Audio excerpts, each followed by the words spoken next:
Hey guys, hope everyone's having an epic day. So, what I'm going to cover for you today is my biggest regret as a gym owner, a multi club gym owner, and also what really big change I made as a business owner when I sold my three clubs. So, guys, this is kind of something that I'm like really deeply working on in our businesses, and it all starts from like a regret from not doing everything perfectly right. So, when I owned my three gyms, Code Five, is what kind of happened is we're very like asset rich as such. Like we had three gyms, but what kept happening is with the profits, we kept reinvesting them back in to grow.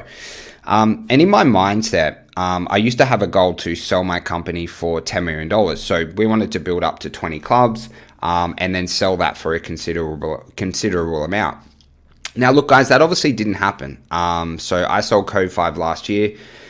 I think at the end of it, I walked away with just a little bit under $400,000 for that and a stake in like a new company or in a company that I had. So, when I kind of looked retrospectively back on it, when I was working at Code 5, guys, I used to pay myself a salary of $40,000 a year. Now, I kind of pinch myself and laugh because our company did like in excess of over $2.5 million a year. So, whether it was like wrong or right, like I kind of do regret it a little bit, but it got me to the journey of where I am today, where I'm a much smarter, much savvier business owner.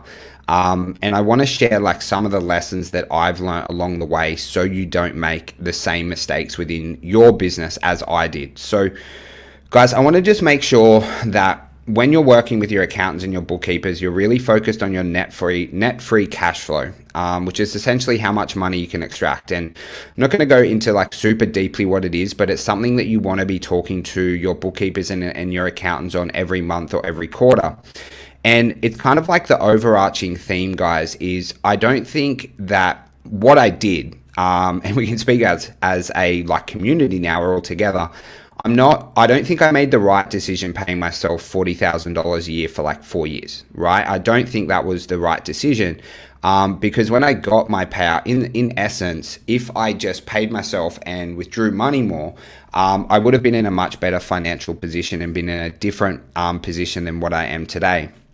And I see this happening really, really commonly as I've got the ability and, I'm so lucky to help hundreds of fitness professionals across the world, is that, I want you to make sure that that you get up early and you work really hard and you're constantly growing. And I want you to make sure that you reward yourself for the risk and then also reward yourself for the hard work. And I'm not going to go into what you should be paying yourself, how you draw it. You need really, really good accountants. I work with an amazing team now at Trover Accounting and learned some like really good lessons because the accountants we had before that, right, were giving us advice that's opposite to what I'm telling you now. So it's really important that you have the right accountants and people giving you advice in life because you can get the wrong advice and it can cost you hundreds and hundreds and hundreds of thousands of dollars once you have a successful business. So when you're piecing this all together, guys, on the learnings, because I want you guys to earn a lot of money to make sure that you can provide for yourself and your families, there's a couple of rules that I want you to follow and aim to implement over the next 30 days, essentially. Right. And the first one, guys, is to make sure that you're paying yourself a fair market salary at a minimum for the work you do. So at a minimum, if you're like a gym manager, it would be very, very least like $55,000 to $60,000, right? At a minimum. Now, obviously, when you're talking to your accountants and bookkeepers, depending how your company or your business is set up, it might be beneficial for you to take a bigger salary than that, right? And it's something that I want you to have conversations with the people who are advising you on this stuff. Or if you don't have a really good accountant or bookkeeper, please reach out to me. I'm more than happy to pass you on to some people that have really helped me in my journey on this as well. Then also, guys, like when you're thinking about taking money from the business, so we have a rule that we need to have 3 months working capital in the business. So, let's say, for example, your fixed overheads in your business per month are $20,000, right?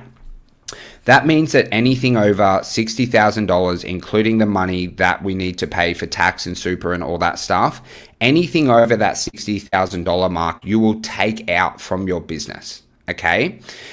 Now, at the moment, we take it out every quarter, and I'm working up to taking it out every month. That's something that we're working with our accountants on as well. And then, guys, always just thinking, and again, not getting into this, but when I've been earning a lot of money, like asset rich, and not actually taking it.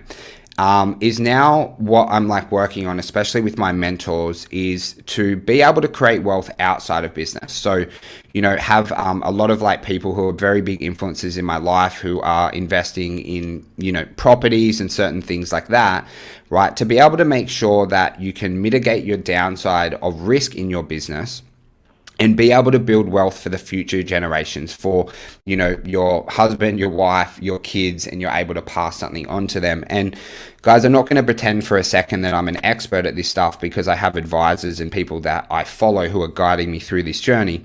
But if you follow the 3 rules and start to figure out how you actually become wealthy and make a lot of money out of these businesses, 1, make sure you pay yourself. Right? 2, make sure you know your targets of how much money you need in the business and what the surplus or excess is, so that you can take more money out on top of what you're already paying yourself. So you'll be able to work with really good accountants on that. Again, I can pass you on to the people who are advising me through this process. It's something that I do pay for coaching and mentoring with these people on. And then the last one, guys, is when you're taking it out, is to make sure that the money that you're taking out, you're not just buying dumb cars and, stupid surface level stuff that doesn't actually make you happy and build massive wealth. Is that you actually have strategies and cash flow processes in place, so that you can build wealth for yourself and your families. And whether that's property or stocks or whatever it is for you, whatever you believe in that works within your values, as long as you have some really, really good advice of people who are doing it right now, and how they're building income, that's really the epitome. Because, guys, in the end, all businesses generally die, okay? And especially like fitness businesses and things like that. As hard as it is to say, right now you have a business, the chances are that you have that in 20 or 30 years' time is pretty small. So if you're really smart with your money, you make sure that you're building an incredible business, you're getting paid really well, you're taking, your dividends or owner drawings off the top, and then you're reinvesting that into income that continues to provide for you for the rest of your life. You're going to become an incredibly wealthy person. You're going to be able to provide for yourself, for your loved ones, and also your family for a very, very long time. So guys, I hope you got a little bit of value from today. I know it's like a little bit of a different episode. I just want to make sure that you guys don't make the same mistakes that I made along the way. And if you guys have any questions, if you want me to connect you with some of the amazing people within my life who are helping me, I'm always happy to pass you on. It's not something that I'm an expert in, but it is something that I am focused on having the right people around me to be able to make sure I do what's best with my money for my family.